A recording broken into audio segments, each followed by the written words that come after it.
इसमें बैटरी कम है जितेंद्र, बैटरी कम है इसमें, कम है, सिर्फ 2 आ रही है डिस्प्ले में।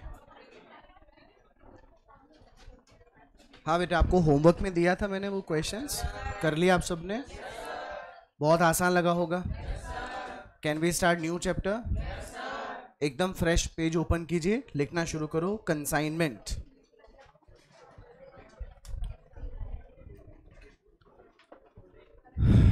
Consignment,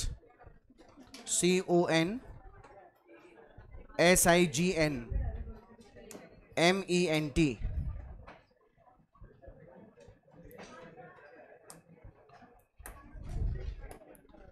The next chapter is consignment.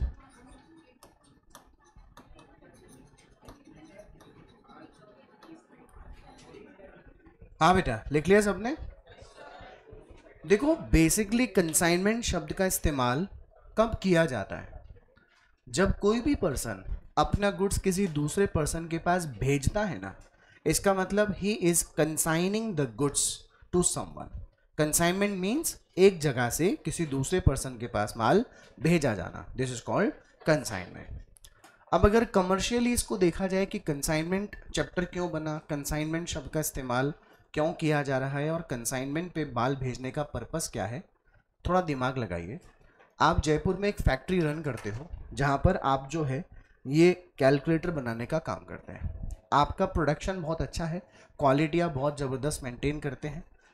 आपका जयपुर लोकेलिटी या जयपुर के आसपास के जो अदर डिस्ट्रिक्ट है वहाँ पर जितने भी स्टेशनरी डीलर है वो बहुत जल्दी आपका माल खरीदते हैं और कस्टमर भी उन स्टेशनरी डीलर से आपका माल खरीद कर काम में लेते हैं, तो आप अच्छा खासा प्रॉफिट कमा रहे हैं। जितना आप मैक्सिमम माल जयपुर या जयपुर के आसपास इलाकों में बेच सकते हो वो आप बेच रहे हो, लेकिन आपकी इस टेक्नोलॉजी, आपकी इस मेहनत का, आपकी इस जो इंटीग्रिटी है या जो प्रोडक्ट की क्वालिटी है, इसका बेनिफिट और लोगों को भी मिले, आपको भी और ज़्यादा सेल हो, आपको भी प्रॉफिट हो, तो आपको अपना माल थोड़ा और भी अलग अलग जगहों पे भेजना पड़ेगा बेटे, वहाँ पर भी आपको अपना माल बिकवाना पड़ेगा। अब आप खुद विचार कीजिए, आप जयपुर में अपना एक आउटलेट रन कर रहे हो, क्या आप एक ही टाइम पर अलग अलग जगह पर खुद उस आउटलेट को मेंटेन कर पाएंगे क्या?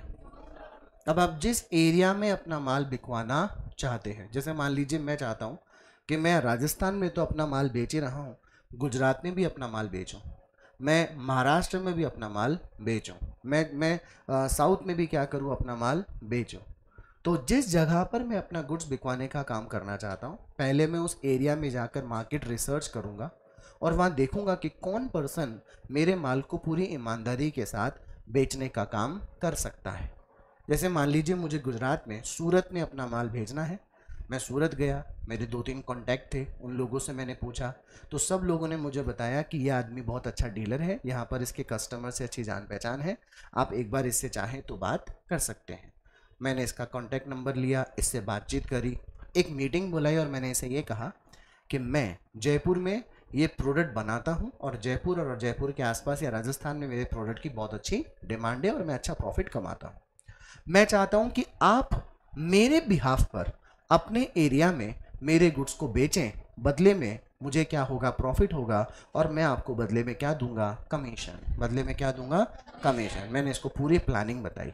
बेटा अगर इसको एग्री हो जाता है कि हाँ, ये कहता है कि यार सर ने कैलकुलेटर तो बहुत गजब का बनाया, क्वालिटी बहुत अच्छी है, 2+2 दबाते तो 4 भी आता है, कहने का मतलब ये है कि प्रोडक्ट क्या है बेटे, सही है कि नहीं है, इसको समझ में आया, अच्छा प्रोडक्ट है, कस्टमर अच्छा प्रोडक्ट जल्दी खरीदेगा, मैं जितना माल बेचूंगा उसके बदले मुझे क्या मिलेगा, कमीशन। इसने बोला यस आई एग्री, आप मुझे अपना माल भेज दीजिए, भेज दीजिए, बेच नहीं, सेंड कर दीजिए, सेल मत कीजिए।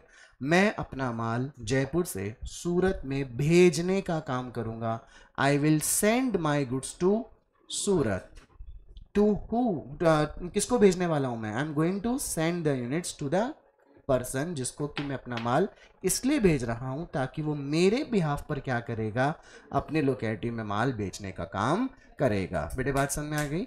मैंने इसको माल भेजा है या बेचा है? मैं माल सेल कर रहा हूं कि कंसाइन कर रहा हूं? कंसाइनमेंट की इसी प्रोसेस में 2 पार्टी इन्वॉल्व हो गई। पहला हो गया कंसाइनर, दूसरा हो गया कंसाइन। तो कंसाइनमेंट एक ऐसा प्रोसेस है बेटा जिसमें गुड्स का ओनर अपनी गुड्स को किसी दूसरे पर्सन के पास इस पर्पस के साथ सेंड करता है, इस पर्पस के साथ भेजता है कि वो सेकंड पर्सन जिस एरिया में माल बेचने का काम करेगा उस एरिया में माल बेचेगा किसके बिहाफ पर? कंसाइनर के बिहाफ पर। किसके बिहाफ पर? कंसाइनर के रिस्क पर उस एरिया में माल बेचेगा और बदले में कंसाइनर से वो क्या रिसीव करेगा? कंसाइनी कमीशन रिसीव करेगा। मेरी बात समझ में आ गई? तो आपको मोटा मोटा कॉन्सेप्ट समझ में आ गया होगा कि इसमें दो पार्टी होंगी, एक माल का ओनर जिसे अपन लोग कंसाइनर कहेंगे और एक पर्सन जिसके पास माल भेजा जा रहा है उसका नाम क्या होगा? कंसाइनी। कंसाइनर कंसाइनी को माल भेजेगा, कंसाइनी कंसाइनर के बिहाफ पर माल बेचने का काम करेगा, बदले में कंसाइनर कंसाइनी को क्या देगा? कमीशन। तो इससे दोनों को फायदा होगा। इसे माल बेचने पर कमीशन की इनकम होगी और ये माल बेचेगा किसका? कंसाइनर का। बेचेगा कौन? माल किसका? मेहनत किसकी? इसका मेहनत का फल मिला कमीशन। मुझे माल बिकवाने पर जो प्रॉफिट और लॉस होगा वो मेरा कंसिडरेशन होगा कि नहीं होगा? This is the process of consignment. लिखना शुरू करो बेटे। इसमें थ्योरी भी बहुत सारी है, थ्योरी भी आपको लिखवाऊंगा मैं। सबसे पहले लिखेंगे meaning. Meaning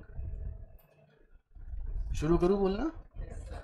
consignment is a process. Consignment is a process in which consignment is a process in which owner of the goods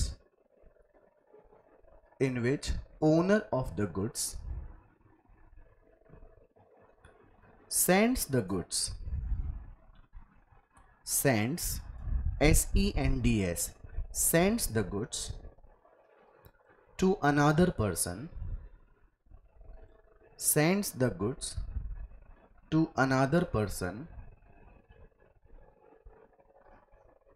on the basis that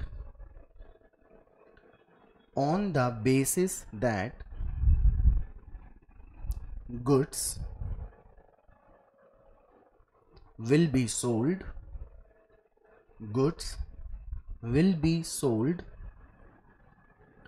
on behalf of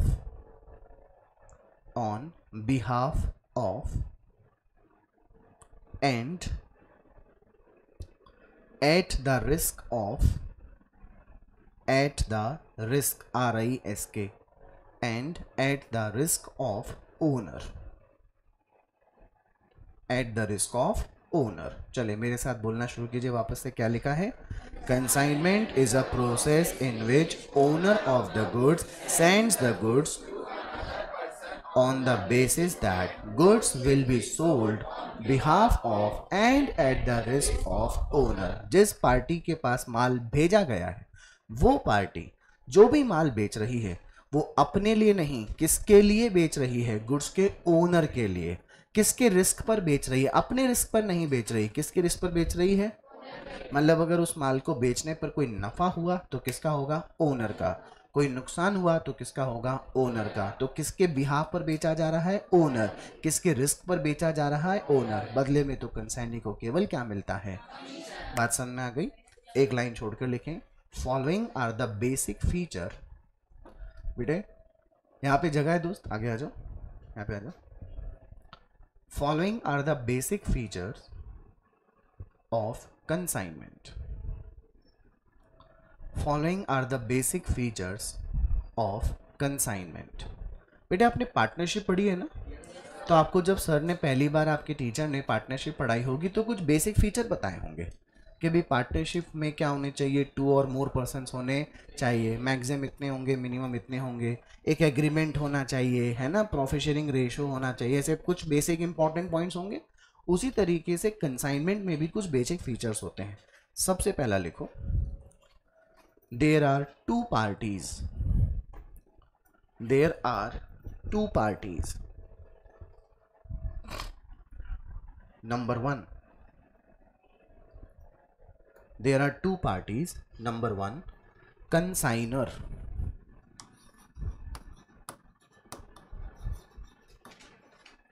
Consignor. And number two, consignee, CONSIGNOR, consignor, CONSIGNEE, कौन हो गया? Consignee. अगर मैं कभी board पे OR को inverted comma में बंद करके लिखूं और EE को इन्वर्टेड कॉमा में बंद करके लिखूं तो आप समझ जाओगे सर का मतलब क्या है। OR लिखा मतलब कंसाइनर, EE मतलब लिखा कंसाइनी। बात समझ में आ गई बेटा? नेक्स्ट लाइन लिखिए, नंबर 2 पॉइंट लिखिए। ये तो आपका बेसिक पहला फीचर था। सेकंड फीचर लिखिए, there is a relationship, there is a relationship of principal, there is a relationship of principal and agent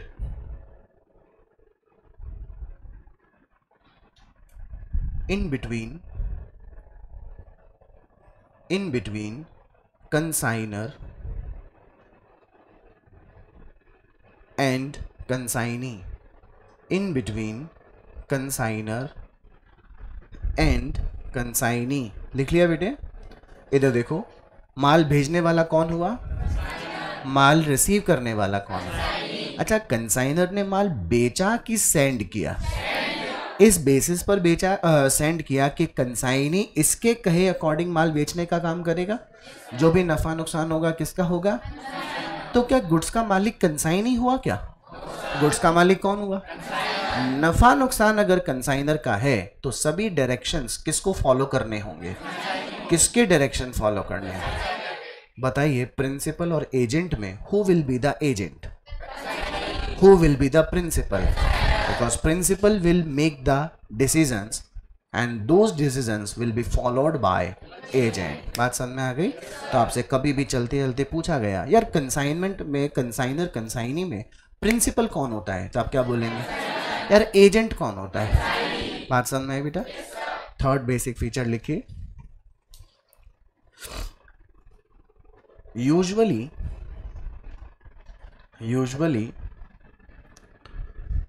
all the expenses comma करके लिखें, either paid by consignor, either paid by consignor or consignee, either paid by consignor or consignee for consignment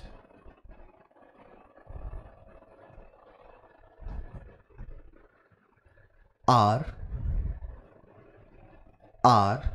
born, B-O-R-N-E, are born, B-O-R-N-E, are borne by consignor, are borne by consignor। बेटा अपन कोई भी business करते हैं तो business करने के लिए आपको एक्सपेंसेस करने होंगे कि नहीं करने होंगे? अच्छा, मैं कहाँ का रहने वाला हूँ? जयपुर। ये कहाँ के रहने वाले हैं? मुंबई। ये कहाँ के रहने वाले हैं? अहमदाबाद। ये कहाँ के रहने वाले हैं? चेन्नई। मैं अपना जयपुर में रहने वाला कंसाइनर 3 जगह पर अपॉइंटेड कंसाइनी के अपने पास अपना माल भेजूंगा ना बेटे? क्या माल जयपुर से सड़क पर खुद ही यात्रा पे निकल पड़ेंगे?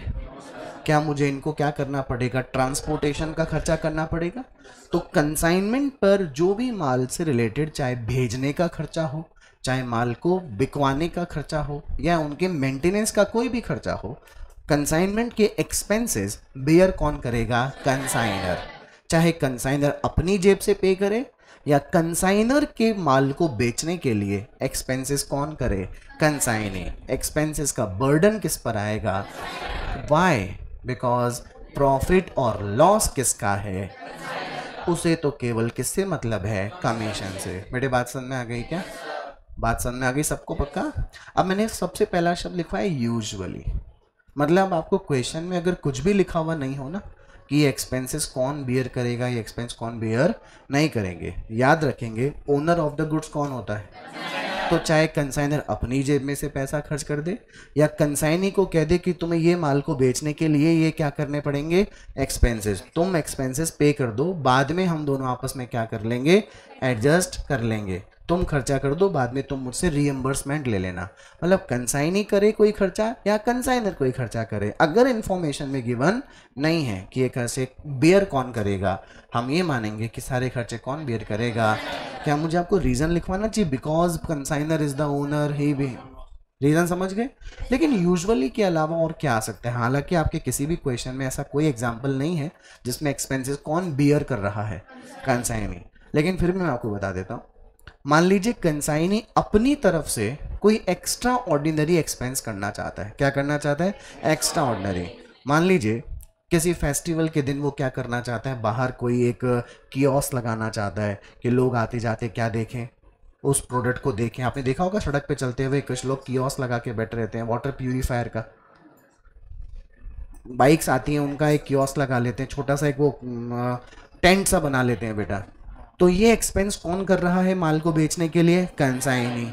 कंसाइनर ने बोला कि यार इन एक्सपेंस को करने की कोई खास ज़रूरत नहीं है, हम लोग जैसे जैसे पेपर में ऐड देते हैं वैसे ही लोग बाग आ जाएंगे तुम्हारे पास। कंसाइनर ने बोला कि नहीं सर, मुझे ऐसा लगता है कि ऐसा करने से मुझे क्या होगा, थोड़ा सा सेल्स को इम्प्रूव करने में मदद मिलेगी, मैं ये खर्चा करना चाहता हूँ। अब ध्यान सुनिएगा, मैं कंसाइनर हूँ, आप कंसाइनी। मैंने कहा चलो कर लो यार, बाकी खर्चे किए वही मैं बियर कर रहा हूँ, ये वाला भी खर्चा मैं ही बियर कर लूँगा, बात समझ में आई। लेकिन मैं थोड़ा सा क्या हूँ, कंजर्वेटिव हूँ। मैंने कहा देख भाई, तेरी इच्छा हो तो कर ले, इस काम को करने पर तेरा जो भी खर्चा होगा ना मुझसे मत मांगना, ये खर्चे तू जाने तेरा काम जाने। बात समझ में आ गई क्या? इसलिए पॉइंट दोबारा पढ़िए, क्या लिखा है, usually all the expenses of consignment either paid by or paid by are borne by consignor. बात समझ में आ गई बेटा, पक्का पक्का ध्यान रहेगा। नेक्स्ट पॉइंट लिखेंगे, बेसिक फीचर नंबर 4। पहले आपको समझाऊंगा बाद में लिखवाऊंगा। आप शॉपिंग करके आते हैं, कपड़े लत्ते खरीद के लेकर आते होंगे, घर का सामान खरीद के लेकर आते होंगे।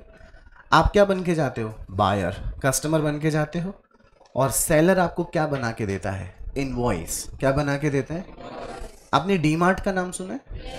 अगर अपन डी मार्ट में गए, बिग बाजार में गए या रिलायंस फ्रेश में गए, तो जब तक कि वो बिल नहीं बना के दे देता तब तक आप वो सामान लेकर बाहर नहीं जा सकते। सही बोल रहा हूँ ना बेटा?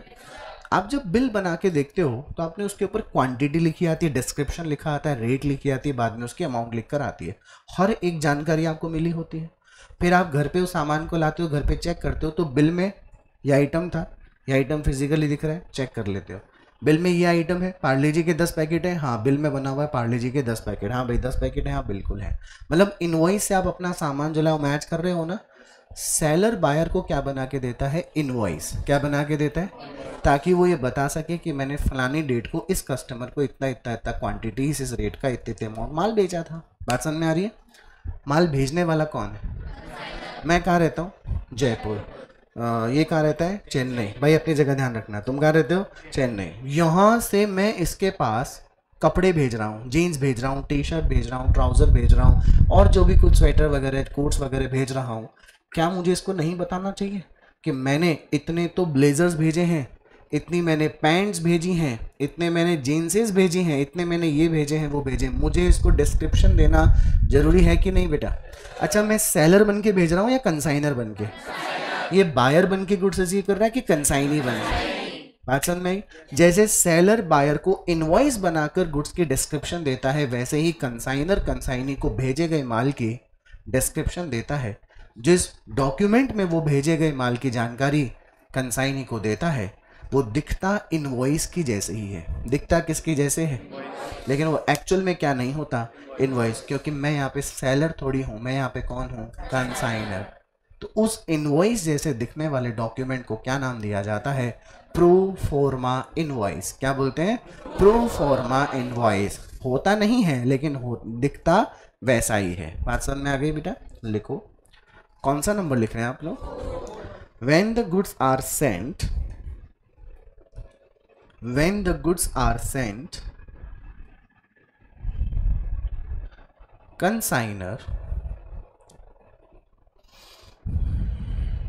consigner सेंड्स, बोर्ड पे देख लो,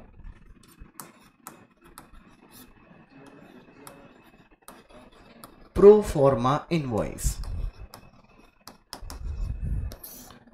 consignor sends, SENDS, consignor sends pro forma invoice. Spelling बोलिए प्रो फॉर्मा की, PROFORMA, invoice, pro forma invoice मतलब इनवॉइस जैसा दिखने वाला कोई डॉक्यूमेंट, इसलिए इसे क्या नाम दिया गया, pro forma invoice. Providing the description, continuation में लिखना, प्रोवाइडिंग द डिस्क्रिप्शन। बेटे डिस्क्रिप्शन का मतलब क्या होता है, detail. Providing the description of the goods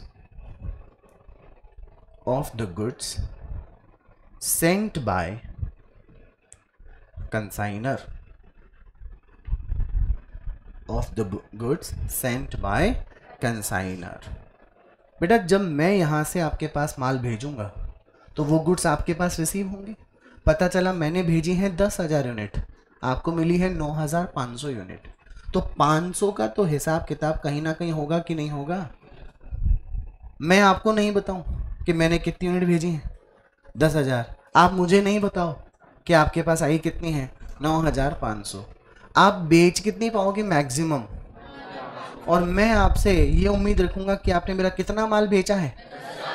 जब साल का एंड आएगा तो मैं आपसे, आपके पास जब आ रहा हूँगा पैसा कलेक्ट करने, तो मेरे दिल और दिमाग में मैं आपसे कितने रुपए के बदले पैसा चार्ज करने आ रहा हूँगा, 10,000। एम आई क्लियर बेटा। और आप कितने रुपए का अरेंजमेंट करके बैठे होगे, according to 9,500। Am I clear बच्चा लोग। So whenever the goods are sent by consignor to consignee, a pro forma invoice is also sent by consignor to the consignee that provides the description of the goods sent by him to the consignee। फटाफट बोलो, बात समझ में आई बेटा। अच्छा आपका काम क्या है, आप कौन हो या मैं कौन हूं, आपका काम क्या होगा, अब गुड्स को बेचने का काम होगा ना। अच्छा मालिक कौन है गुड्स का, क्या मुझे चिंता होगी या नहीं होगी, किस बात की चिंता होगी, कि तुम्हारी तबीयत कैसी है, इस बात की चिंता होगी मुझे। आप मेरा माल कितना बेचे हो, कितना एक्सपेंस हुआ है, कितना खर्चे हुए हैं, कितना कमीशन आपको बनता है, चिंता मुझे होगी ना। तो मैं आपसे बार बार एक स्टेटमेंट मंगवाऊंगा, मंथली स्टेटमेंट मंगवाऊंगा, क्वार्टरली स्टेटमेंट मंगवाऊंगा, जिसे कहते हैं अकाउंट सेल्स। क्या कहते हैं इसे, लिखो आगे number 5th point.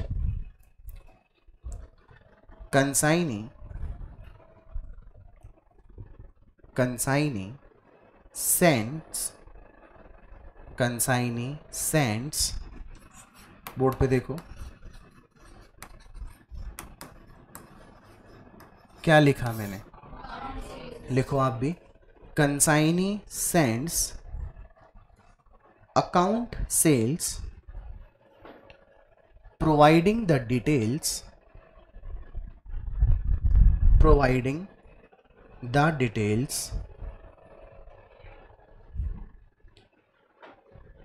regarding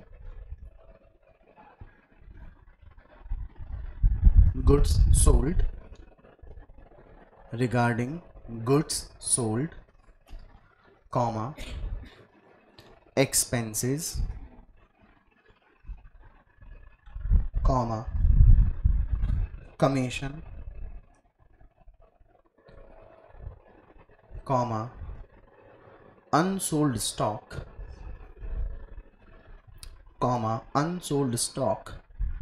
etc। बेटे आपके पास पढ़ते पढ़ते कॉपी क्या हो गई, ख़त्म हो गई। आप अपने घर पे अगर पढ़ते पढ़ते फिलहाल कॉपी ख़त्म हो गई, तो आप घर जाकर नई कॉपी व्यवस्था करेंगे ना बेटे। घर पे भी क्या हो गई, कॉपी ख़त्म हो गई, चुपचाप बैठे रहेंगे, स्कूल अपने इंस्टीट्यूट आना बंद कर देंगे क्या। घर पे आप किससे बोलेंगे, पापा से बोलेंगे, मम्मी से बोलेंगे, वो आपको क्या देंगे, कॉपी ला के देंगे, पैसे देंगे या कॉपी ला के देंगे। मैं गुड्स का मालिक हूँ ना, मेरा माल किसके पास गया है, कंसाइनी के पास। जो माल आया वो कंसाइनी ने क्या कर दिया, बेच दिया। अब कंसाइनी बताएगा किसको, कि और भेज, टेल मी यस और नो। कंसाइनर को ये जानने का पूरा हक है कि आपने कितना यूनिट बेचा है, कितने आपने उस माल को बेचने पर एक्सपेंस कर दिया, बिकॉज उन सभी एक्सपेंसेस को बर्डन मेरे पर आएगा कि नहीं आएगा। अच्छा, मुझे ये जानने का भी है कि आपके पास जितना माल बिका उसमें से जितना माल मैंने आपके पास सेंड किया उसमें से कितना बिक गया और कितना बच गया। मैं एक ध्यान लगा पाऊंगा कि मेरे कौन से कंसाइनी कॉम्पिटेंट है और कौन से कंसाइनी इनकॉम्पिटेंट है। बात समझ में आ गई। मैं इसके पास भेज रहा हूँ 10,000 और इस साल की 3,000 यूनिट ही भेज पा रहा है, तो मेरा 7,000 यूनिट पड़ा अनसोल्ड का क्या करूंगा मैं? मेरा माल बिकना चाहिए था ना। तो मैं इसे एफिशिएंट वर्कर ना मानकर इनएफिशिएंट वर्कर मानूंगा और दूसरे कंसाइनी को अपॉइंट करने की कोशिश करूंगा बेटे। तो consignor have a complete right to receive a document which is called account sale, जिसमें वो क्या क्या जानकारी रिसीव कर सकता है?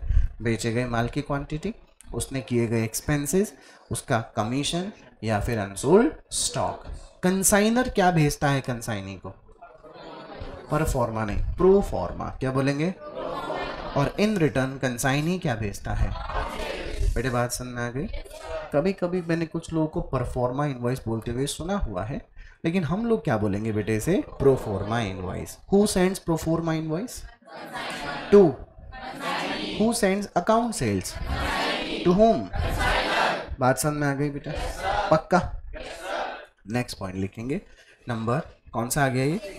6। For the goods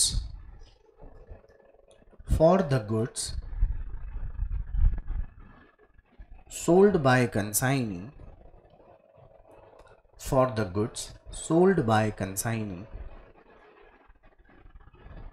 consignor comma करके लिखिएगा कंसाइनी के बाद, consignor has to pay commission,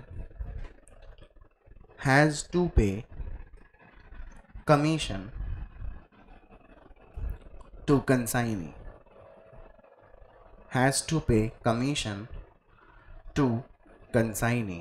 according to the terms and conditions of agreement, according to the terms and condition of the agreement। ठीक है बेटा? अच्छा मैं इधर देखिए, क्या मैं पूरे ऑल ओवर इंडिया में एक ही कंसाइनी अपॉइंट करूंगा क्या मैं राजस्थान में एक ही कंसाइनी अपॉइंट करूंगा क्या? मैं जयपुर में एक ही कंसाइनी अपॉइंट करूंगा क्या? अरे जयपुर भी बहुत बड़ा है कि नहीं? मुंबई, अहमदाबाद, सूरत, हैदराबाद, बेंगलोर, चेन्नई, अलग अलग बड़े बड़े जो स्टेट्स हैं या बड़े बड़े जो डिस्ट्रिक्ट्स हैं बेटा, इनमें मुझे अलग अलग जगह पर अगर माल बिकवाना है तो मुझे एक से ज़्यादा कंसाइनी को अपॉइंट करना पड़ेगा बेटा। मुझे एक बात बताओ, जो मेरे टर्म्स एंड कंडीशन मैंने एग्रीमेंट में इस कंसाइनी के साथ तय किए हैं, क्या जरूरी है सेम शर्तों पर मैं इसके साथ काम करूंगा, या ये उन्हीं शर्तों पर काम करेगा जिसके साथ मैं इसके साथ कर रहा था? बेटा जयपुर के आसपास इलाके में दिल्ली आता है, मैंने दिल्ली में कंसाइन अपॉइंट किया हुआ है। जयपुर में मेरे माल की बहुत ज़्यादा क्या है, मेरा माल बहुत फेमस है जिसकी खबर लोगों को दिल्ली के आसपास भी है। क्या इस कंसाइनी को मेरे माल को बेचने में बहुत ज़्यादा एफर्ट लगाने पड़ेंगे क्या? तो मैं इसे मामूली सा कमीशन देकर भी अपना माल बिकवा सकता हूँ ना। चेन्नई, जयपुर से चेन्नई एकदम साउथ में हो गया कि नहीं हो गया? वहाँ पर तो मेरा प्रोडक्ट पहली बार जाके लॉन्च होगा। इस कंसाइनी को उस इलाके में पहले से जो मेरे जैसे प्रोडक्ट बनाने वाले जो मैन्युफैक्चरर हैं उनके बीच में जाकर मेरा माल बेचने का काम करना होगा कि नहीं करना होगा? क्या इसको extra ordinary skills, extra ordinary efforts के साथ माल बेचना पड़ेगा? क्या ये उसी परसेंटेज पे एग्री हो जाएगा क्या जिस परसेंटेज पे ये हुआ था? क्या मेरे जो टर्म्स एंड कंडीशन इसके साथ थी, क्या वो टर्म्स एंड कंडीशन इसके साथ होगी? नो। इसलिए आखिरी देखिए मैंने क्या लिखवाया है कि जो भी कंसाइनी माल बेचेगा उस बेचे गए माल के बदले कंसाइनर कंसाइनी को क्या पे करेगा, and that commission will be calculated according to the terms and conditions according to the agreement. बेटे बात समझ में आ गई? ये मैंने आपको इसकी थ्योरी लिखवाई। 2 मिनट लगेंगे, रिविजन करते हैं। What is the meaning of consignment? बिना देखे बोलो। Consignment is a process in which owner of the goods sends his goods to another person on the basis that goods will be sold on behalf of and at the risk of owner of the goods। बात समझ में आ गई बेटा? Basic feature में इस process में कितनी पार्टी होती हैं? पहला बोलो, जो माल भेजता है। Number 2, to whom the goods are sent. There is a relationship between consignor and consignee. Who is principal? Who is agent? Correct. Consignor जब कंसाइनी के पास माल भेजेगा तो या तो उस माल को भेजने के खर्चे खुद करेगा या वो किससे करवाएगा। ये बताता हूँ। मैं जयपुर का रहने वाला हूँ, मैंने अहमदाबाद में माल भेजा, ट्रक ट्रांसपोर्टेशन का जो भी खर्चा था वो मैंने पे कर दिया। बात समझ में आ गई। मैंने दिल्ली में माल भेजा और ट्रक ड्राइवर को एक पर्ची पर लिखकर कहा ये माल फलानी जगह जाएगा और जिस आदमी को तुम दोगे उसका नाम कंसाइनी है, उससे फ्रेट के तुम्हारे पैसे तुम उससे ले लेना। तो या तो वो भाड़ा मैं पे किया होता या मैंने वो भाड़े का खर्चा किससे पे करवाया। है तो खर्चा कंसाइनमेंट का ही ना। खर्चा बियर कौन करेगा? Consignor. Usually all the expenses are borne by consignor. Reason being क्योंकि वो गुड्स का ओनर है। तो जो आदमी ओनर है, नफा नुकसान किसका होगा? तो फायदा भी अगर उसका है तो नुकसान भी उसी का होगा, इसलिए एक्सपेंसेस भी उसी को बियर करने होंगे। अच्छा, कंसाइनर होने के नाते, माल भेजने के नाते उसे भेजी गई यूनिट्स का डिस्क्रिप्शन देना जरूरी है ना बेटे। क्या वो बोल बोल के बताएगा? मेल भेज सकता है, डॉक्यूमेंट बना के भेज सकता है, समरी बना के भेज सकता है, जैसे क्या नाम देते हैं, प्रो फॉर्मा, जिसमें भेजी गई यूनिट्स, उनकी क्वांटिटी और ध्यान से सुनिए जिस रेट पर उसे वो माल बेचना है उसकी जानकारी उसे देना बहुत जरूरी है। उस डॉक्यूमेंट को क्या नाम देते हैं? Pro forma invoice. याद हो गया बेटा। बदले में कंसाइनी क्या भेजता है? अकाउंट सेल्स, ताकि कंसाइनर को वो टाइम टू टाइम इन्फॉर्म कर सके। इसीलिए इस डॉक्यूमेंट को पीरियोडिकल स्टेटमेंट भी कहते हैं। क्या कहते हैं? बात समझ में आ गई बेटे। कंसाइनर की तरफ से कंसाइनी को क्या दिया जाएगा? कमीशन। परफॉर्मेंस नहीं, क्या दिया जाएगा? कमीशन। वो कमीशन की कैलकुलेशन दोनों पार्टी कैसे करेगी? According to the terms and conditions of the agreement. Am I clear बेटा? एक लाइन छोड़कर लिखेंगे टॉपिक्स टू बी डिस्कस्ड। मैं जो टॉपिक आपको लिखवाने वाला हूं बेटे, ये टॉपिक्स अगर हम लोग पढ़ लेंगे, आप समझिए हमारा चैप्टर फिनिश हो जाएगा। Topics to be discussed. Number 1, calculation of commission. कैसे भी भेज सकते हैं बेटा, जैसे कंसाइनर मांगेगा वैसे ही भेज सकते हैं। नंबर 1 अपन ने क्या लिखा? Calculation of commission payable to consignee. Calculation of commission payable to consignee. बेटा डोंट यू थिंक कि एक कमीशन की कैलकुलेशन करना बहुत बहुत इंपॉर्टेंट काम है। हम जितने भी इलस्ट्रेशंस करेंगे ना चैप्टर में और जितने भी प्रैक्टिकल क्वेश्चन करेंगे, उस हर क्वेश्चन में अपने को क्या कैलकुलेट करना पड़ेगा, क्योंकि कंसाइनर का माल बेचेगा कौन, इसलिए कंसाइनिंग को उसे क्या मिलना जरूरी है? कमीशन। नंबर 2 लिखिए, calculation of loss of goods. Calculation of loss of goods on consignment। Calculation of loss of goods on consignment. Detail में बहुत आराम से बताऊंगा, नॉर्मली सुन लीजिए बेटा। एक जगह से, जयपुर से माल उठकर मुंबई जाएगा, बेंगलोर जाएगा, चेन्नई जाएगा, अहमदाबाद जाएगा, तो रास्ते के दौरान माल चोरी भी हो सकता है। माल एक जगह से दूसरी जगह ले जाने में थोड़ा थोड़ा जैसे कहते हैं डैमेज भी हो सकता है। तो 2 तरह के नुकसान हो सकते हैं, नॉर्मल लॉस ऑफ गुड्स होगा और एक एबनॉर्मल लॉस ऑफ गुड्स होगा। That will be discussed properly. Number 3 लिखिए बेटे, calculation of unsold stock. Calculation of unsold stock. बेटे कंसाइनर ने जो माल भेजा, क्या वो जरूरी है सारा माल बिक जाएगा? इट इज नॉट कंपल्सरी कि सारा का सारा माल बिक जाए। जो माल बिक जाएगा अच्छी बात है, जो माल नहीं बिकेगा that will be called unsold stock. That has to be calculated properly. Okay बेटे। नंबर 4 लिखेंगे, कैलकुलेशन ऑफ प्रॉफिट और लॉस। कैलकुलेशन ऑफ प्रॉफिट और लॉस ऑन कंसाइनमेंट। अच्छा, एक क्वेश्चन का आंसर दीजिए। कंसाइनर कौन था भेजी गई गुड्स का? ओनर। और कंसाइनी केवल क्या था? मैंने अलग अलग जगह पर 100-150 तरह के कंसाइनी अपॉइंट किए हुए। मुझे हर एक कंसाइनी के साथ किए गए कंसाइनमेंट का प्रॉफिट और लॉस सेपरेटली कैलकुलेट करना चाहिए या मर्ज करके कैलकुलेट करना चाहिए? बात समझ में आ गई? इसीलिए कंसाइनर जिस भी कंसाइनी के पास माल बेचता है उसका अलग कंसाइनमेंट अकाउंट बनाएगा और उस कंसाइनी का अकाउंट अलग बनाएगा। मेरी बुक में, आपका नाम बोलो बेटे, कुलदीप। कंसाइनी का नाम है कुलदीप, तो मेरी बुक्स में आएगी कंसाइनमेंट टू कुलदीप अकाउंट। क्या आएगा? और एक अकाउंट आएगा कुलदीप अकाउंट। आपका नाम बोलिए साहब। Ayush. Consignment to Ayush account और एक अकाउंट आएगा आयुष का। तो कंसाइनमेंट अकाउंट में तो प्रॉफिट और लॉस निकालूंगा और आयुष के अकाउंट में मुझे इससे पैसा लेना है कि मुझे इससे पैसा देना है वो निकालूंगा। बात समझ में आ गई बेटा? और फाइनल अमाउंट लिखिए। फाइनल अकाउंट में जो लिखना है अपने को, calculation of amount, calculation of amount to B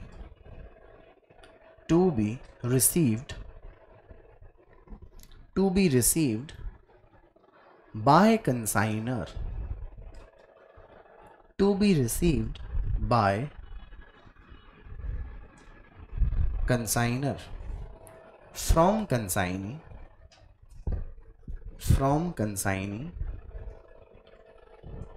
as settlement, to be received by consignor from consignee as settlement। फटाफट बताइए, मेरा माल बेचेगा कौन?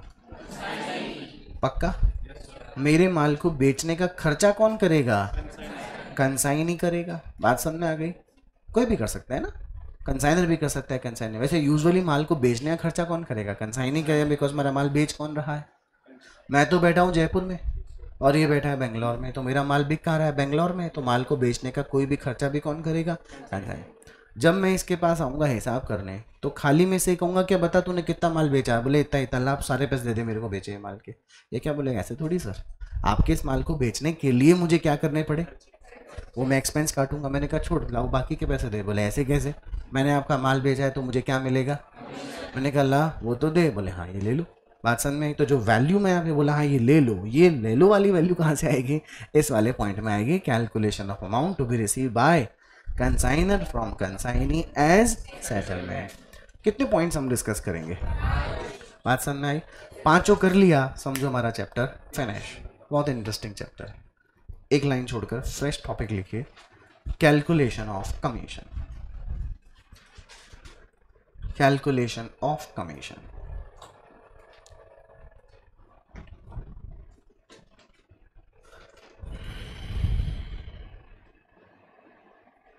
लिखिए देयर आर, नंबर इसमें लिखेंगे there are following types of commissions. There are following types of commissions that can be allowed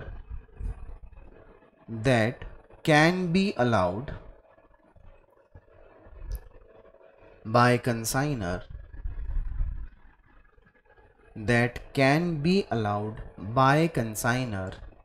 to consignee।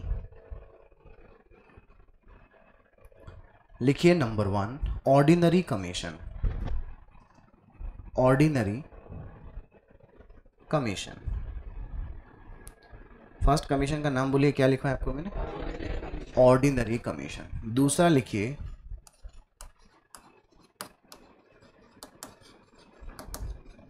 Overriding commission. नाम बोलो जरा। Over riding, OVER, over dash RIDING, over riding commission. लिख लिया बेटा? Third लिखिए del credere, DEL dash CREDERE, del credere commission. तो कुल मिलाकर आपको मैंने कितने कमीशन के नाम बताए? फर्स्ट बोलो, सेकंड बोलो, थर्ड बोलो। अब ये क्या होते हैं क्या नहीं, उसके पहले मैं थ्योरी लिखवाऊंगा, बाद में एक्सप्लेन करूंगा। लिखो number 1, ordinary commission.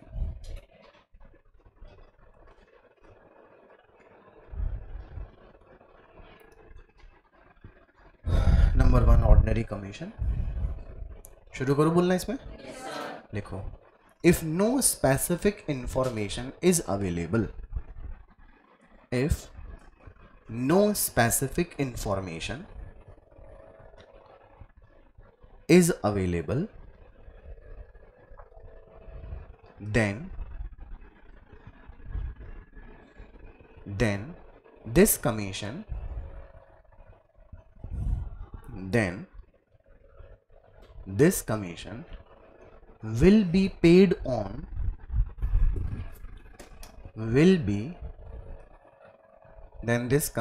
will be paid on actual total sales,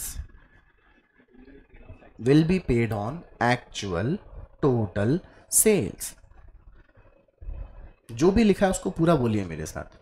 If no specific information is available, then this commission will be actual total।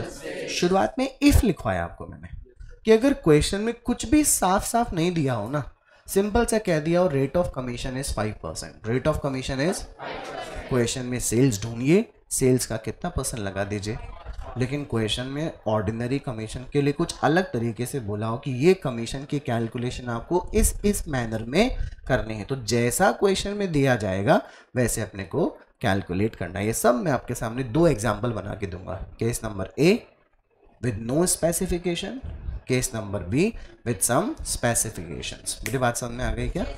Number 2 लिखेंगे, सेकंड का नाम बोलिए ओवरराइडिंग कमीशन। इसमें लिखो बेटा, this commission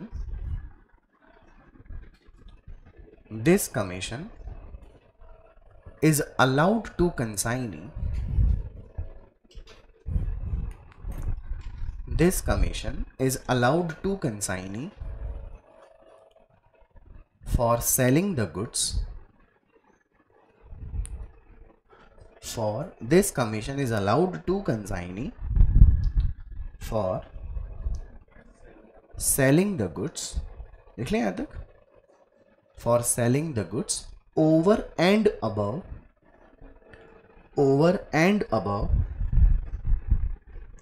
invoice price, over and above invoice price, INVOICE, invoice price। Okay बेटा, continuation में लिखें आगे, if no specific information is available,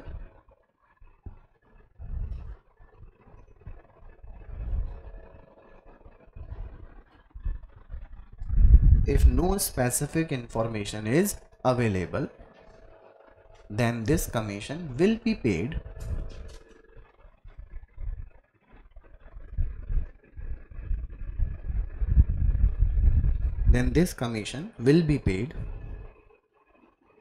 on the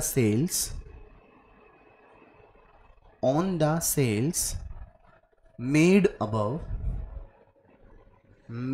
above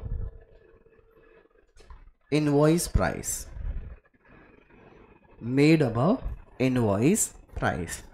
अब ये क्या है क्या नहीं बाद में समझाऊंगा। 2 कमीशन लिख लिया आपने, एक लाइन छोड़कर थर्ड कमीशन लिखिए, del credere commission, DEL-CREDER, del credere commission. लिख ले बेटा। इसमें लिखो सबसे पहले, this commission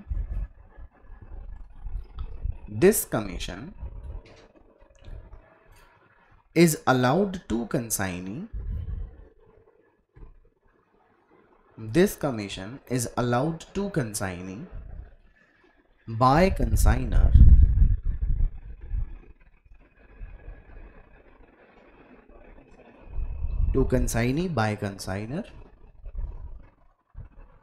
to avoid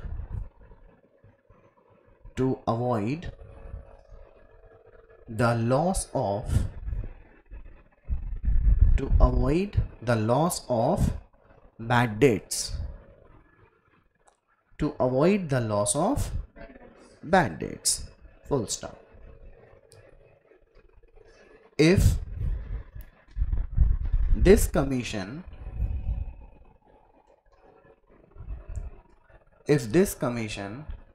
has been allowed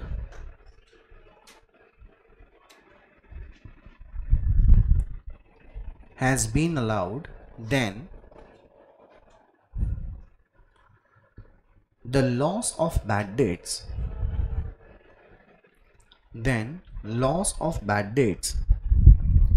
will be borne by बताइए कौन बियर करेगा इस लॉस को?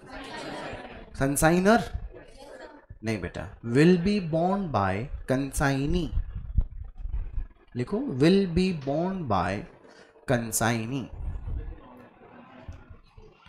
Otherwise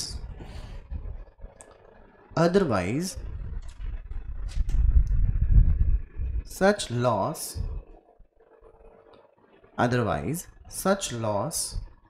will belong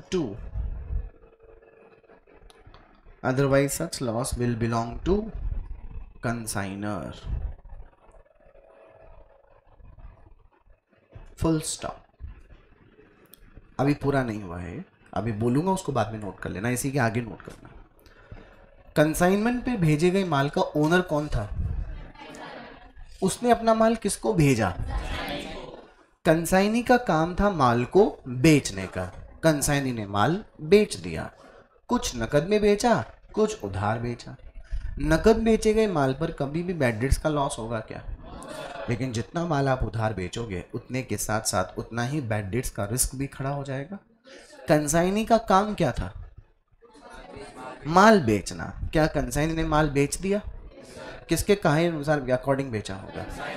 कल को कंसाइनी ने जिन लोगों को उधार माल बेचा, 10 लोगों को बेचा और उसमें से 2 लोग क्या हो गए? इनसॉल्वेंट, और वो पैसा नहीं दे सके, तो लॉस ऑफ बैड डेट्स हो गया ना. कंसाइनर ये चाहे कि कंसाइनी माल बेचे और किसी डेटर ने पैसे नहीं दिए तो जो बैड डेट्स का लॉस हो जाए वो नुकसान मेरा ना हो, किसका हो? इसलिए वो कंसाइनी को एक एडिशनल कमीशन दे देता है जिसका नाम है डेल क्रेडर कमीशन. अगर कंसाइनर ने कंसाइनी को क्या दिया हुआ है तो कंसाइनी चीखेगा चिल्लाएगा नहीं कंसाइनर के आगे कि देखो यहाँ पे क्या हो गया, बैड डेट्स का लॉस, ये लॉस मेरा नहीं, किसका है? तुम्हारा. नहीं, कंसाइनर क्या बोलेगा? कंसाइनी मैं तुम्हें क्या दे चुका हूँ? Del credere commission. तुमने माल बेचा एक बार, तुमने कमीशन लिया 2 बार. पहली बार माल बेचा तो पहला कमीशन मैंने कौन सा दिया होगा? Ordinary commission. कौन सा दिया होगा? क्योंकि मैंने ऑर्डिनरी के लिखवाया ना, एक्चुअल टोटल सेल्स. क्या लिखवाया देखो?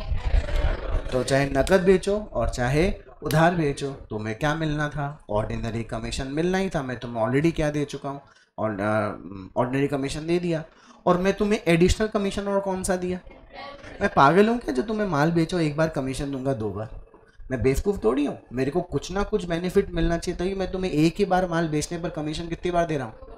तो पहला तो मुझे नॉर्मल देना ही था, ऑर्डिनरी कमीशन. दूसरा मैंने क्यों दिया?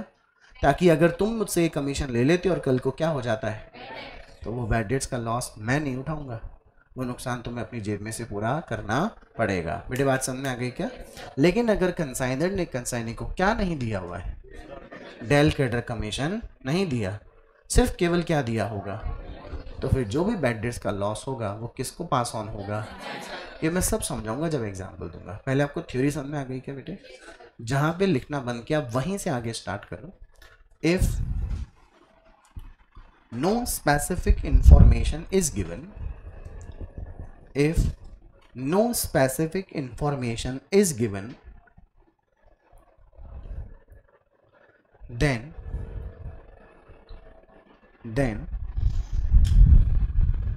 this commission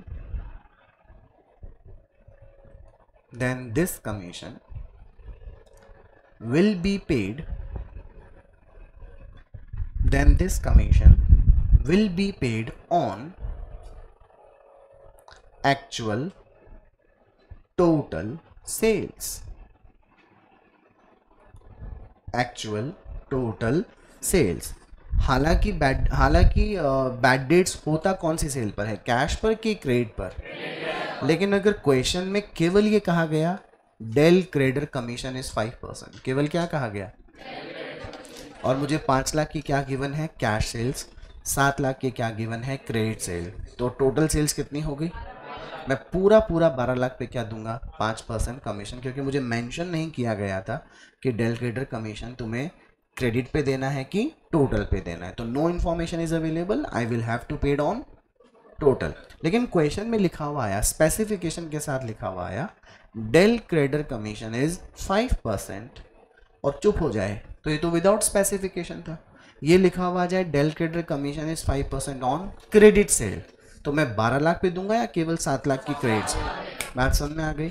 अब ये टोटल पे क्यों दिया, टोटल पे क्यों नहीं दिया, इसके बारे में चर्चा अपन आराम से करेंगे अभी, ठीक है। एकदम सीधे बैठो बेटे। कंसाइनर कंसाइनी को क्या देता है, फटाफट बोलिए, कमीशन। कितने टाइप के कमीशन दे सकता है, अच्छा क्या तीनों ही देगा, नहीं, according to the terms and condition. मैंने तय किया कि मैं इसे केवल क्या दूंगा, मैंने तय किया कि मैं इसे ऑर्डिनरी कमीशन के साथ डीसीसी भी दूंगा, मैंने तय किया कि मैं इसे ऑर्डिनरी भी दूंगा, डेल क्रेडिटर कमीशन भी दूंगा और ओवरराइडिंग कमीशन भी दूंगा। मैंने बताया था ना मेरा प्रोडक्ट इसको बेचने में बहुत ज़्यादा मेहनत करनी पड़ेगी, तो मेरे को इसका एक्स्ट्रा ऑर्डिनरी कमीशन भी देने पड़ेंगे। चलिए अब आप थोड़ा दिमाग लगा के मेरे क्वेश्चंस का फटाफट आंसर देना। मैं कहाँ का रहने वाला हूँ, तो मैं क्या बन के बात कर रहा हूँ, आप रहते हैं मुंबई, मुंबई गए हैं कभी आप लोग, कौन कौन गया है, गुड। तो जो नहीं गए चलो मुंबई, तो आप कौन हो गए, कंसाइनी।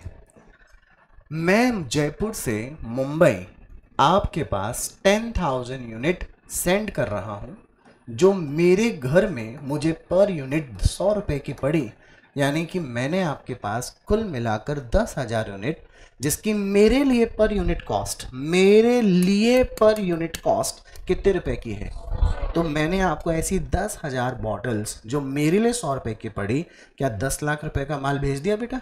ये है, आप कौन हो भैया, you are mister consignee. Consignee क्या करता है, इन 10,000 यूनिट में से 8,000 यूनिट को बेच देता है। How many units have been sold, my first question, give me the proper answer. अगर मुझे कंसाइनी को कमीशन देना है तो सेंट यूनिट 10,000 पे दूं या सोल्ड यूनिट 8,000 पे, एब्सोल्युटली करेक्ट आंसर किस पे देंगे, 100, जो कि कितनी हो गई, 8,000। बात समझ में। अच्छा मेरे को ये बताओ, मैं कौन, आप कौन। मैंने आपको क्वेश्चन में केवल क्या बोला कि मैंने ऐसी बॉटल भेजी है 10,000, जिसकी मेरे लिए कॉस्ट कितने की है, भेजी है आपको, ये बताया कि कितने बेचनी है, मुझे आपको बताना, हाँ बोलो, 100 से ऊपर में बेचनी पड़ेगी, तभी तो मुझे प्रॉफिट होगा कि नहीं होगा। कितना ऊपर बेचूं, गुड्स का ओनर ये है क्या, गुड्स का प्रिंसिपल है क्या, ये गुड्स का ओनर मैं हूं, मैं इसका प्रिंसिपल हूं कि नहीं, मुझे इसको एक रेट देनी पड़ेगी बेटा। याद है प्रो फॉर्मा इनवॉइस, जितना मैंने गुड्स भेजा उसका डिस्क्रिप्शन दिया होगा, क्वांटिटी दी होगी और एक रेट भी मेंशन की होगी, उस रेट को नाम देते हैं इनवॉइस प्राइस। क्या नाम देते हैं उसे, कंसाइनर कंसाइनी को जब तक नहीं बताएगा कि तुझे माल कितने में बेचना है, बेचारा कंसाइनी हो सकता है एक्स्ट्रा ऑर्डिनरी दाम में ऊपर बेच दे, हो सकता है कॉस्ट के कॉस्ट में बेच दे, हो सकता है एक्स्ट्रा ऑर्डिनरी डाउनवर्ड वैल्यू में बेच दे, तो कंसाइनर को नुकसान हो सकता है कि नहीं हो सकता है। इसलिए कंसाइनर कंसाइनी को पहले से ही जिस रेट में कम से कम, सुनिएगा मेरे शब्द में क्या बोला, जिस रेट में कम से कम रेट पर कंसाइनी को माल बेचना है, वो उसे प्रोफॉर्मा इनवॉइस में मेंशन करके दिया जाता है, and that invoice is called, price is called invoice price. बेटा एक तो होती है सेलिंग प्राइस, एक होती है इनवॉइस प्राइस। सेलिंग प्राइस का मतलब जितने में माल वास्तव में बिका, एक होती है इनवॉइस प्राइस, जितने में कंसाइनी को माल बेचने के लिए कहा गया था। बड़ी बात समझ में आ गई क्या, पक्का ध्यान रहेगा। अच्छा ये 120 रुपये कौन सी प्राइस है, क्या जरूरी है कंसाइनी 120 पर ही बेचेगा, ये इसकी स्किल्स, इसकी एबिलिटी पे काम करता है कि नहीं करता है, कि इसे एक्स्ट्राऑर्डिनरी दाम में बेच पाएगा कि नहीं बेच पाएगा। पहले बताओ यहाँ तक की बात समझ में आ गई? How many units have been sold by consign? He was so intelligent, so efficient that he could realize rupees 150 by selling single unit. तो इसने टोटल मेरा माल फिलहाल 12 लाख में बेचा कि नहीं बेचा? बेटा इसे क्या नाम दिया गया?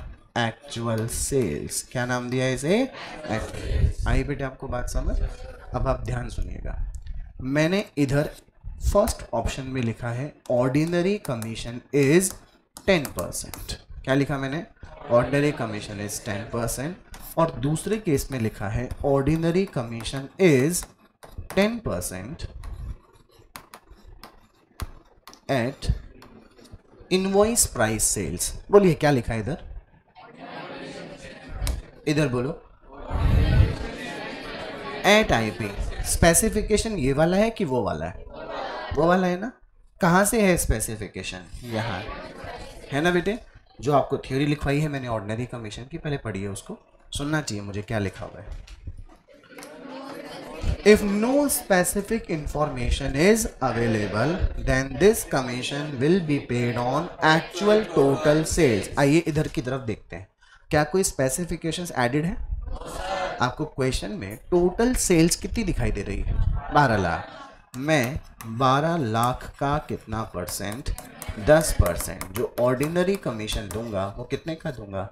1,20,000। एम आई राइट बेटा? अब इधर आ जाइए, इसने भले ही माल 150 में बेचा कि नहीं बेचा, लेकिन जैसा मेरे और इसके बीच में क्या हुआ है? एग्रीमेंट। क्या हुआ है? उसके हिसाब से ये माल मेरा चाहे 120 से ऊपर चाहे 220 में क्यों ना बेच दे, ऑर्डिनरी कमीशन की कैलकुलेशन तो उस प्राइस पर ही की जाएगी जो प्राइस मैंने इसको बेचने के लिए बताई थी। क्या लिखा है? एट। मान लीजिए आपको मैं क्वेश्चन में 150 रुपए की प्राइस नहीं बताया होता और मैं कहता कि मैंने इसको माल बेचने के लिए मिनिमम रेट क्या दी है, और मैं आपसे कहता कि इसने मेरी कितनी यूनिट बेच दी है, बताओ इसने कितने में माल बेचा होगा? आएगा 960 बोलोगे ना आप लोग। पहले तो मुझे क्या करना चाहिए? 8000 यूनिट को 150 से मल्टीप्लाई करना चाहिए या इसकी इनवॉइस से। What is invoice price per unit? क्या आ गया? 9 लाख। ये एक्चुअल सेल्स बोले या आईपी सेल्स बोले? अरे एक्चुअल सेल्स तो 150 के हिसाब से कितनी है और आईपी सेल्स 120 के हिसाब से कितनी है? दोनों में डिफरेंस समझना है। इस लाइन को दोबारा बोलिए, ordinary commission is 10% at IP sale. जब मैं ये लाइन पढ़ूंगा तो मेरा ध्यान ऊपर वाली सेल पे जाएगा कि नीचे वाली सेल पे जाएगा ना? ऑर्डिनरी कमीशन इज 9,60,000 का 10%, दैट वुड बी ₹96। बेटे बात समझ में आई क्या? अब आपके मन में थोड़ी दया भावना आ रही होगी कंसाइनी के प्रति, थोड़ी नहीं आ रही? आ रही तो कुछ कुछ तो आ रही। उसके बारे में चर्चा बाद में कर लेंगे। पहले बताओ अपन ने कौन सा कमीशन पढ़ना था? पढ़ लिया कि नहीं पढ़ लिया? If no specification is added then actual total sales पे percentage. If specification is added then according to the specification we need to find the value of commission. Am I clear बच्चा लोग? अब आपके मन में जो दया है वो ये आ रही है, सर इसने आपका माल बेचा कितने में? आप इसे कमीशन केवल 120 के हिसाब से दे रहे, अन्याय कर रहे हो आप इसके साथ। अगर ये आपका माल बिना किसी मेहनत के कितने में ही बेचा होता तो आपको सेलिंग प्राइस का बेनिफिट भी कितने रुपए का ही होता? 9,60,000। इसने दिमाग लगाया, इसने दिन रात बैठकर स्ट्रैटेजी बनाई कैसे कस्टमर को मैं अपना माल महंगा बेचूं, तो इसने 8,000 मल्टीप्लाई बाय ये 150 में कैपेबल हुआ तो ये आपका माल कितने में बेच के दिखाया। अब आप खुद सोचो सर, जब आप इसके ऑफिस में जाओगे तो 12 लाख मांगोगे कि 9,60,000? क्योंकि इसने आपका माल बेचा ही कितने में है, तो फिर आपको कमीशन भी किस पे देना चाहिए था। लेकिन आपने इसे कमीशन किस पे दिया?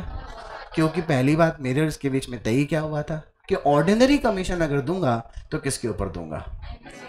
बताइए, अगर मैं इसे एक्स्ट्रा जो इसने मेरे लिए माल बेचा है ये शांति से बेचता तो कितने बिक जाता? तो मेरी जेब में सेल्स का वैल्यू कितना आता? इसने एक्स्ट्रा ऑर्डिनरी मेहनत करी, मेरी जेब में कितना पैसा है? मेरी जेब में 2,40,000 ज़्यादा आया ना? क्या मुझे इसे हाथ मिलाकर थैंक यू बोलकर निकल जाना चाहिए ये आदमी कभी भी एक्स्ट्रा ऑर्डिनरी एफर्ट करेगा अगले साल? मुझे इसे क्या देना चाहिए? एक्स्ट्रा कमीशन देना चाहिए। पढ़ो सेकंड कमीशन की थ्योरी पढ़ो, क्या लिखा है, नाम बोलो सेकंड कमीशन का, शुरू से बोलिए, सुनना चाहिए, आराम आराम से बोलिए।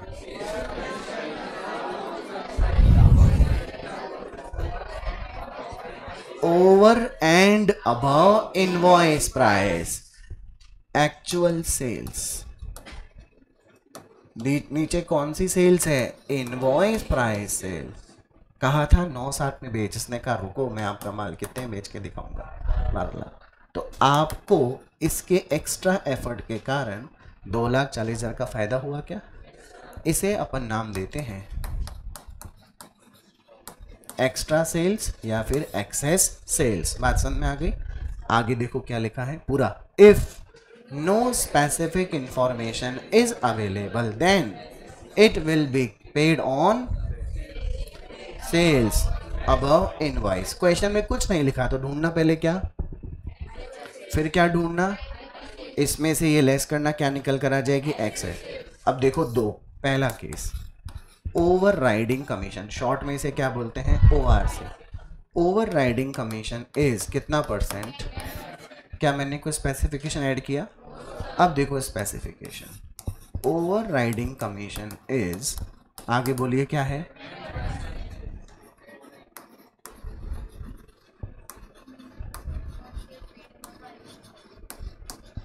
ऑन सेल्स मेड, अगर IP लिखूंगा तो एक ही बात होगी, on sales made above rupees 130 each unit. अब देखो पहले उसको छोड़ो, यहाँ देखो क्या लिखा है, ओवर राइडिंग कमीशन। मैंने आपको क्या सिखाया? If no information is added तो अपन किसके ऊपर देते हैं? Actual sales minus invoice price sale. Extra sales कितना आ गया? आपको मीनिंगफुल तरीके से समझ में आ रहा है कि नहीं आ रहा है? 240 का कितना परसेंट? क्या बेटे ये 24,000 हुआ, वेरी गुड। अब देखो यहाँ पे क्या, ओवरराइडिंग कमीशन तो दूंगा, कितना परसेंट दूंगा? लेकिन तब दूंगा जब तू मेरा माल 130 रुपए से ऊपर बेच के दिखाएगा। समझे मैंने क्या बोला? आपको मेरे हाथ में क्या दिख रहा है? ये लो मिस्टर कंसाइनी, ये पेन लीजिए। मैंने इसको ये पेन कितने में बेचने के लिए कहा? कंसाइनी इसको आगे पीछे ऊपर नीचे करके देख एक बार, अच्छा दिख रहा है तुझे पेन? इसके शब्द सुनिए। सर अगर मैं आपका ये पेन 120 रुपए से ऊपर बेच के दिखाऊं तो आप क्या मुझे एक्स्ट्रा ऑर्डिनरी कमीशन देंगे? आई लाफ्ड। मैंने बोला ध्यान से देख इसको, कितना गजब का पेन है, कितना सुंदर पेन है। मैं तो तेरे कॉम्पिटिटिव मार्केट में क्या करना चाहता हूँ? स्टैंड रहना चाहता हूँ, इसलिए मैंने इसकी रेट क्या की है? कम की है। ये तो मुझे ही पता है कि मेरा पेन 120 में तो ऐसे बिकेगा यूं। तेरे को अगर क्या चाहिए? Extra commission. तो चल ठीक है, मैं तुझे क्या दूंगा? Extra commission. लेकिन कब दूंगा? अगर तू मेरा माल 130 से ऊपर बेच दिया तो जितना ऊपर बेचेगा उस पर क्या दूंगा? कमीशन। ये बोला मैं समझा नहीं। मैंने कहा मैं समझाता हूँ। 120 से लेकर 130 के अंदर अगर तू माल बेचता है तो मैं तुझे केवल और केवल कौन सा कमीशन? ऑर्डिनरी। मतलब अगर तू 130 में मेरा माल बेचेगा ना तो 130 मल्टीप्लाई बाय 8,000 जो भी वैल्यू निकल कर आएगी तुझे उस पर कमीशन, कौन सा कमीशन दूंगा? ऑर्डिनरी। लेकिन अगर तूने 130 से ऊपर बेचा, मान लो तुमने बेचा 140 में, कितने बेचा? तो 10 रुपये ऊपर बेचा ना। कितना यूनिट बेचा? 8,000। तो 80,000 तूने मेरे को ज़्यादा कमा के दिए ना, मैं 80,000 पे तुझे क्या दूंगा? कमीशन। क्या आपको स्पेसिफिकेशन समझ में आ गया क्या बेटे? अच्छा इधर देखो, पहले वाले केस में मैं क्या कर रहा था? एक्चुअल सेल 150 में से कौन सी सेल लेस कर रहा था? अब देखो मुझे यहाँ क्या करना चाहिए, आप बोलिए क्या करूँ? 8,000 मल्टीप्लाई बाय, पहले 150 लिख लूँ? हालांकि आप 20 सही बोल रहे थे, मैं थोड़ा एक्सप्लेन कर देता हूँ। आप सीधे सीधे मुझे 20 बता दिए ना। 8,000 मल्टीप्लाई 150, बोलिए कितना है? आपको इसने माल कितने में बेच के दिखाया? 12 लाख। लेकिन आपने तय ये किया था कि अगर ये 130 तक या उससे कम बेचता है तो ओवरराइडिंग नहीं दूंगा, लेकिन जितना 130 से ऊपर बेचेगा उस पर उसे मैं क्या दूंगा? Extra commission. मेरे बात समझ में आ गई क्या? अब आप देखिए, क्या ये 10,40,000 आई बेटा? यहाँ पर कौन सी सेल आई थी? 9,60,000। यहाँ पे कौन सी आ गई? 10,40,000। बताओ अब की बार एक्सेस सेल्स 1,60,000। अब मुझे 1,60,000 का क्या देना है? 10%। क्या मेरा कमीशन 16,000 आएगा कि नहीं आएगा? कैन आई 100% बिलीव कि आपको एग्जाम्पल समझ में आ गया है ना? इजी, नो स्पेसिफिकेशन, तो जैसा बोला वैसा सिखा रहा है, और स्पेसिफिकेशन तो जैसा क्वेश्चन में साफ साफ बोला ऐसे ऐसे करो, तो वैसे वैसे अपने को कैलकुलेशन करनी पड़ेगी। बेटे बात समझ में आ गई क्या? थर्ड एग्जाम्पल, थर्ड कमीशन बोलो क्या है? अच्छा, मैं कौन, आप कौन? मैं आपके पीछे पड़ गया, अरे कंसाइनी मेरा माल ज्यादा बेचो ज्यादा बेचो ज्यादा बेचो। आपने बोला भाई ज्यादा बेचने का एक सिंपल सा तरीका है, allow me to sell the goods on credit, allow me to sell the goods on credit. मैं कहा नहीं यार, नहीं नहीं नहीं, अगर तू मेरा माल क्या बेच देता है उधार में, और कल को क्या हो जाए तो तू तो खाली बोल देगा बैड डेट्स हो गया, तो मेरे को नुकसान होगा कि नहीं होगा? मैं तुझे परमिट नहीं कर सकता मेरा माल उधार में बेचने के लिए। महीना निकला, 2 महीना निकला, साल भर निकल गया, क्योंकि मैंने तुम्हें क्या नहीं किया हुआ है? कैश में ही बेचने को कहा है, क्रेडिट में बेचने को नहीं किया। मेरी जो आपसे एक्सपेक्टेशन थी माल बेचने की, वो नहीं पूरी हो पाई ना बेटा। थक हार कर मैंने आपको किसकी परमिशन दे दी? बेचो। याद करो, ऑर्डिनरी कमीशन में मैंने सिंपल सा लिखवाया था, it is allowed on actual total sales. अच्छा, what is the meaning of total sales? Cash plus credit sale, ये मतलब होता है ना। जैसे ही मैंने आपको क्या कहा, चलो जी you are allowed to sell the goods on credit, आपके तो पर निकल आए। बोले अल्ले, अब तो क्या बोल दिया? कैश और क्रेडिट। अब तो मैं हर आदमी को माल बेच पाऊंगा कि नहीं बेच पाऊंगा? You are free to sell the goods. आपको ज़्यादा से ज़्यादा माल बेचने पर जितना ज़्यादा माल बिकेगा उतना ऑर्डनरी कमीशन मिलेगा। बट आप एक भूल क्या कर रहे हो बताइए? आप जिस भी आदमी को मेरा माल बेचोगे, बिना उसकी क्रेडिट वर्थनेस को चेक किए, बिना उसकी रीपेमेंट कैपेसिटी को चेक किए मेरा माल बेच दोगे, तो नुकसान मुझे होगा कि नहीं होगा? फटाफट बोलिए ना। आपने क्या कर दिया? मेरा मैक्सिमम माल बेच दिया। अब जब मैं आपसे क्या लेने आऊँगा? पैसे। आप बोलोगे कि देखो इतना इतना तो बेचा था, इसमें इतना सा तो मिला है, और इतना सारा क्या हो गया? Bad debts. और क्योंकि मुझे आपसे क्या लेना है? ऑर्डिनरी कमीशन, तो कैश पे भी लूँगा और क्रेडिट पे भी लूँगा। तो ऑर्डिनरी कमीशन तो दे दो, और ये बैड डेट्स हो गया, ये तुम बियर कर लो। क्या मैं कुछ कर पाऊँगा क्या? Because I am the owner. मैं कौन हूँ? Owner of goods. मैं चुपचाप अपना सा मुँह लेके आ जाऊँगा।